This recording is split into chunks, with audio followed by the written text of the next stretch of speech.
Oh. Pagpag mo, pagpag.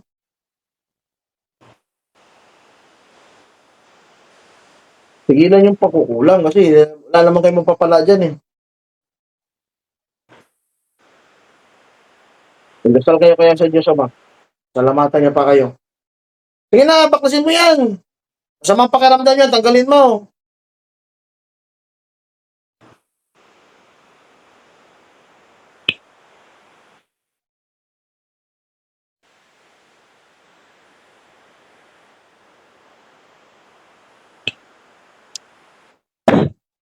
Oh. Eh, pabalik sa'yo lahat yan. Sabi ko sa'yo. Ano, sakit yan. Oh. Sabi ko, iyak ka ngayon. Iyak ka talaga. Ulitin mo pa? Ulit ka pa? Ulit pa. Oh, ulitin yan ha. Bahay ka. Tama ginagawa tao sa'yo.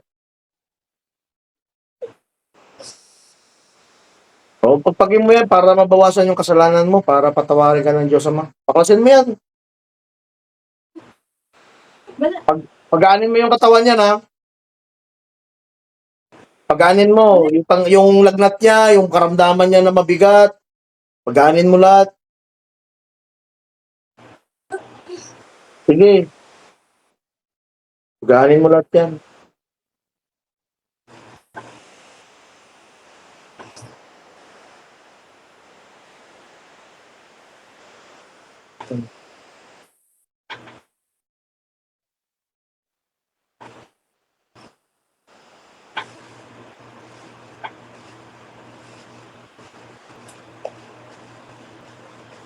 Tanggalin mo ha. Sige, tapatin mo. Hanggang sa maubos yan lahat, mawala na yung mga karamdaman yan. Huwag mo ito pakialaman ha. Intindihan mo? Hmm.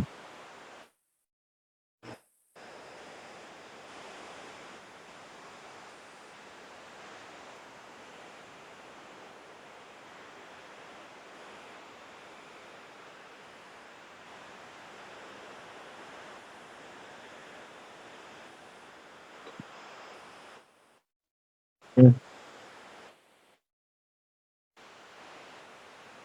So yun, magputay ka talaga dyan. Manghina ka na manghina dyan. Sige, anin mo yan. Pasin mo. Hmm. Gusto mo magbalik ka Diyos Ama? O, mga ka ng tawad sa kanya. Higa ng tawad. Higa ng tawad. Bigkasin mo, Diyos Ama, patawad po sa aking mga nagawang kasalanan. Pag hindi mo nabigkas, wala. Mangisay ka na lang dyan. Ano, bigkasin mo, pangalan ng ating Diyos Ama. Bigkasin mo siya. Diyos Ama, patawad po sa aking mga nagawang kasalanan. Hindi ko na po ulitin. Patawad po, babalik na po ako sa inyo. Sige, sabihin mo.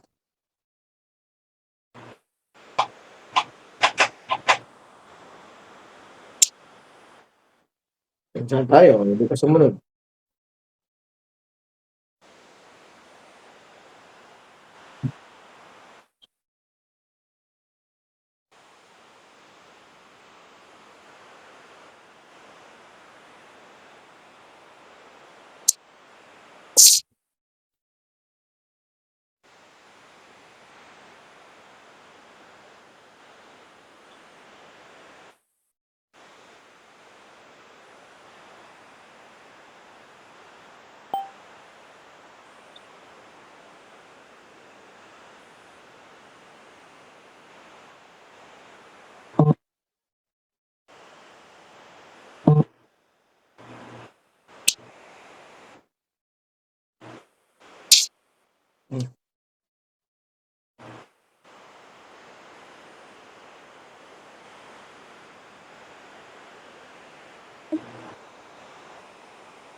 Hindi ka tawad sa kanya.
At ako'y sanliling, liwanag ang dala niya sa mundong malililing. Sa dasal at alab ng puso, siya'y matatag, pinatitinag, kahit alapin ng mga halimaw at pakimat.